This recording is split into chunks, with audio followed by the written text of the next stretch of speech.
Diary of a Sex Offender. Life on Parole. Continue.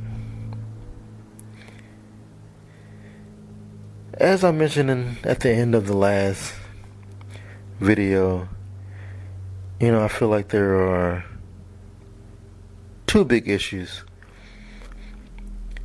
that I have with parole. I will start with one is that I feel it does more of a disservice to society rather than protect society. Think of it in this way. If you put people who are already in a bad situation and make their life and situation even worse, why would anyone think or expect something positive, to actually come from that? People get out of prison and then continue to get beat down by the system when they get out. If I'm being honest, life on parole, it feels hopeless. And in many cases, it's the reason why people go out and end up committing another crime. And the, never-ending cycle continues again until the crime becomes major. And ultimately, they end up spending the rest of their life in prison. But the question comes to where who knows how many more crimes within our society will be committed before then. My second issue, which, kind of goes along with the first issue, is that parole does not need to be a continued punishment. Of course, they won't say that. They will say that it isn't, and that it's just supervision. However, it is just a smokescreen when people say that. Parole is the one system that can definitely have you put back in jail for not actually committing a crime. I would say that 95% of the parole conditions that I had to adhere to were not actual crimes. However, if I had violated one of those conditions, I would have been put back in jail. If someone would have, told me that I would only be put back in jail for committing a crime while on parole would have been easy. I stay on parole. As long as I don't commit a crime, I don't go back to jail. Easy. But the level of fear on parole is always there, because that they can spin anything, and I mean anything, into a violation. And it doesn't have to be a crime, and you will find yourself right back in jail. Then, parole, irregardless of what anyone wants to say, it puts your life on hold. They like to tell you that, parole is just supervision. You should still be able to go out here and do all the things that you were doing before, but you're just going to be supervised as you're doing it. It's just not true. there's just so many conditions that are legal to actually do when you are not on parole, but are violations while on parole. One example would be that, I could not go to a beach while I was on parole. I knew people who could not go to the movies while on parole. There were people who could drink alcohol, and there were people who could not drink alcohol while on parole. I had a 9 o'clock curfew while I was on parole. Some parole agents would not let you have a job beyond your 9 o'clock curfew. They could say, oh, well, your job needs to be from this time to this time. If it's after your curfew, you can't have that job. Think about that. You can't have a job because of a 9 o'clock curfew. These are the types of obstacles that you're faced depending on, not every parole agent was that way, but there was definitely enough. But in any case, all the things you would be able to do if you were not on parole, and all the things that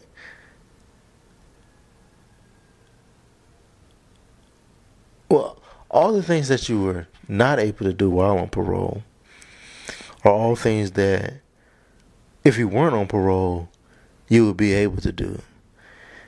And they wouldn't have been crimes. And you would not be in jail for doing these things.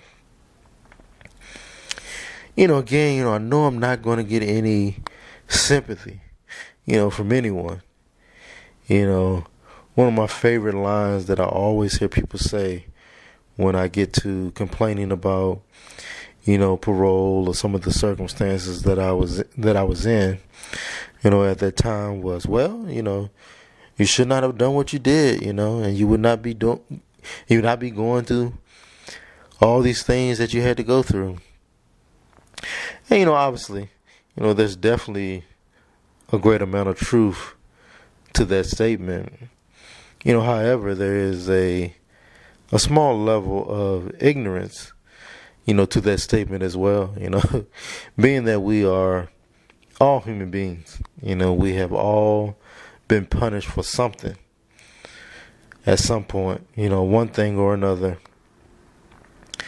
Because of this, just that simple fact, it makes that statement such a moot point. The issue is the level of punishment for wrongdoing. And for me, that is where the issue lies. Prison, it's supposed to be the punishment. But in addition to prison, what's supposed to be the punishment, parole has become a continued punishment. The best example I can give, for my point would be, the simplest thing would be like just people being parents. If your child was to go into a store and steal some candy, or say he or she got in trouble at school, the punishment for them may be a spanking.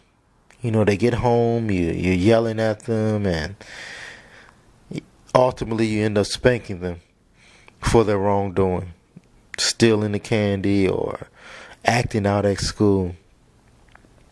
The spanking, that would be the punishment. However, would you spank them, your child, that is, every day after, for the next month, for that same wrongdoing?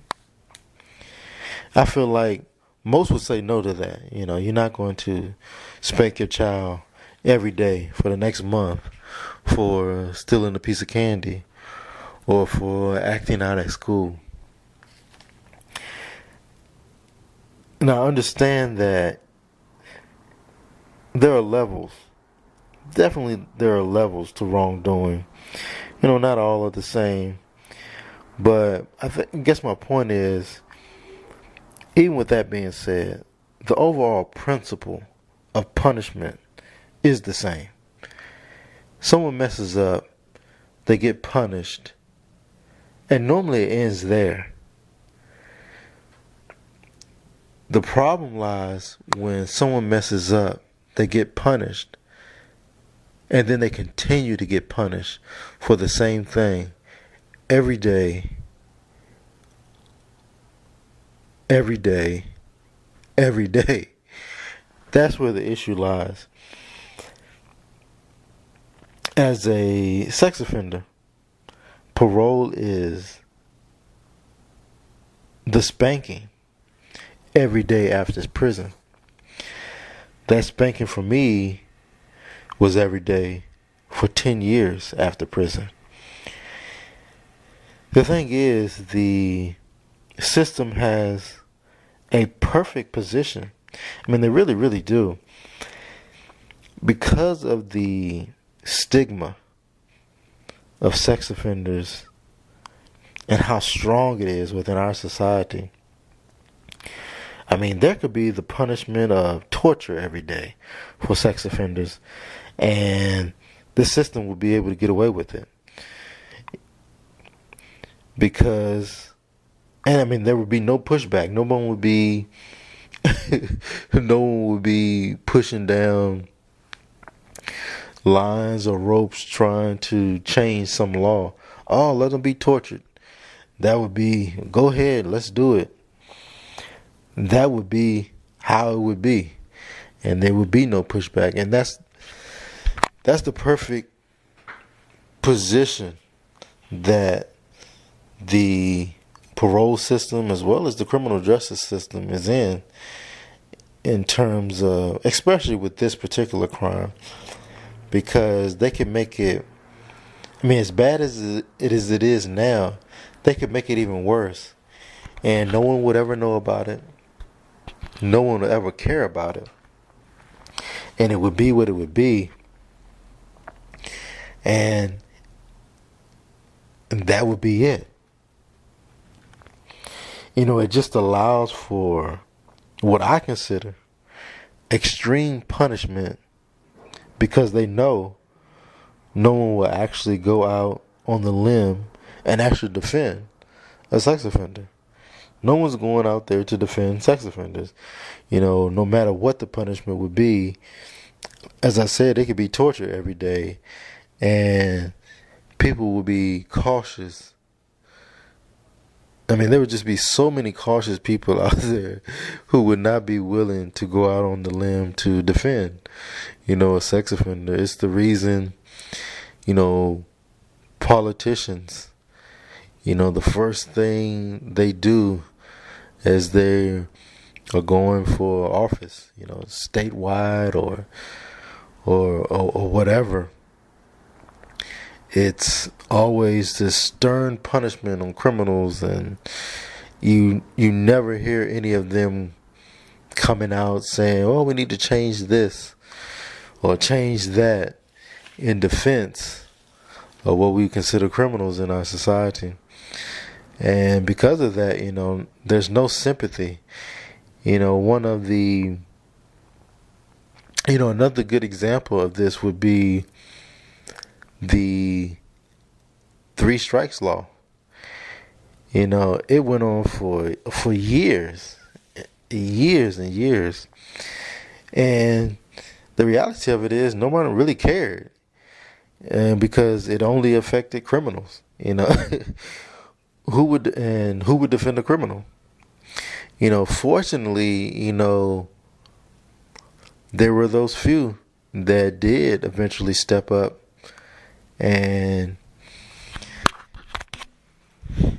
speak out for the criminal, realistically, that irregardless, basically it came down to irregardless if someone has committed crimes or done wrong or is even rightfully being punished. Even with all that being said, there is a level to it. It can't be extreme. Even criminals have rights, basically, is what it comes down to. And I could get into the three strikes law. I researched it, and there's just so many holes in it, which is obviously why I did eventually get overturned. But it took so many years, and the reality of it is, because people sit back and don't care and don't show any sympathy or empathy for certain things, it's the reason why a law like that can go into place, with so many holes in it. But I just guess it comes down to people realizing that the level of punishment is not always just or fair. While punishment is warranted, the level of punishment should not be extreme and unusual. And for me, I guess that's what it all comes down to. At no point do I defend my wrongdoing, or do I feel like I shouldn't have been punished for my wrongdoing. But I do feel like there are holes within the system to where the punishment, my punishment, comes off as extreme and unusual. It's kind of crazy, and I know I don't. I know I'm not going to get any sympathy or empathy for it, and I get that, and I'm okay with that. It's just the reality of the situation, and I have a good understanding of the society that I live in, and I understand how strongly my type of crime is viewed, and there just isn't any sympathy or empathy. And while a great deal of it is rightfully so, at the same time, there has to be a level of empathy and sympathy for any and everybody within the society, irregardless of what their wrongdoing is. But as I do on just about all of my videos, I want to highlight the details of the circumstances that one can put themselves in by committing this crime or this type of crime. All of what I've said about prison and about parole is 100% true and real. It's real life.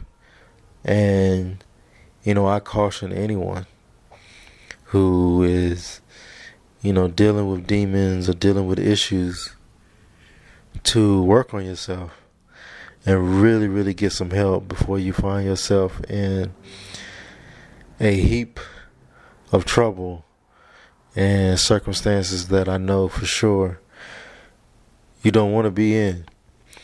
And if I can help just one person from having to go through what I've had to go through, I feel like these recordings or videos, whatever you want to call them, have been beneficial. As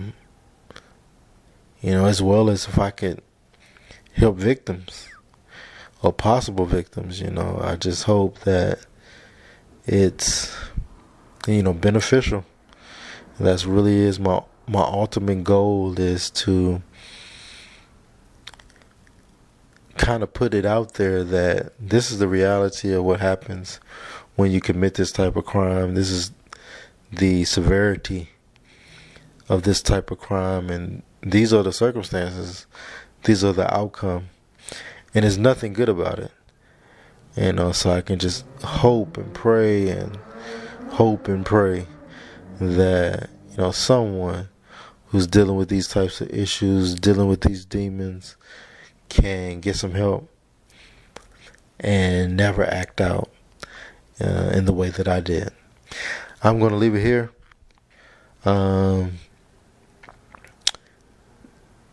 That was life on parole, torturous, if you will. But I'm going to leave it here. I'm out.